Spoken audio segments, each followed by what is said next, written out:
হাজারো সমস্যা, তার মধ্যে একটা হচ্ছে মাঝখানে এই পার্টিশন, কিছুতেই ঠিকঠাক করে সেটা হইতে চায় না। চুলের ক্লিপ যতই তুমি যত্ন করে রাখো এগুলো হারাবেই হারাবে। সেফটি পিন, রাবার ব্যান্ড, এগুলো এত এত কেনা হয় যে কোথায় হারায় যায় খুঁজেই পাওয়া যায় না। ঘুরে ফিরে পিম্পলস গুলা ঠিক কোনো না কোনো অকেশনের আগেই উঠবে। চুল বানতে যাবা, এই যে চুলের রাবার ব্যান্ড, 2 প্যাচ মারবা ঢিলা হবে, 3 প্যাচ মারবা টাইট হবে। বাড়িতে তুমি যখন থাকো দেখবা চুলটা কি সুন্দর সেট হয়ে আছে, কি সুন্দর ফুটফুটা থাকবে। যেই বাইরে বেরোতে যাবা দেখবা চুলটা অয়েলি চিপচিপ করতেছে, বিরক্ত লেগে যায়। মানে একটা ঢঙের যদি কোনো হেয়ার স্টাইল করা যায়, পনি করতে পারবে না, চুল পাতলা ফিনফিন করতেছে, ছাড়লে পরে চুল গরম লাগে ঘাড়ে। শ্যাম্পুটা কবে নাগাদ করলে ঠিক হবে এটা আমি ডিসাইডই করতে পারি না।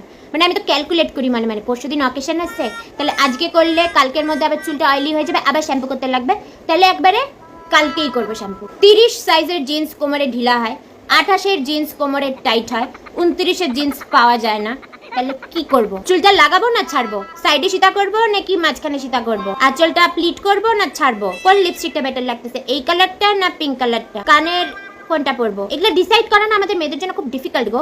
এত সুন্দর করে সাজুগুজু করলাম, পার্লারে গিয়ে মেকআপ করলাম, এত দারুণ একটা ড্রেস করলাম, তারপর একটা ভালো ডিপি আসলো না, পুরা টাকাই ওয়েস্ট।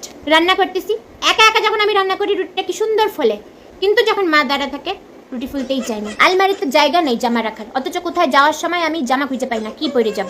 আরে আমাদের মেয়েদের অনেক সমস্যা, বুঝলে তো? মানে একটা ড্রেস তো আমরা রিপিট করতে পারি না।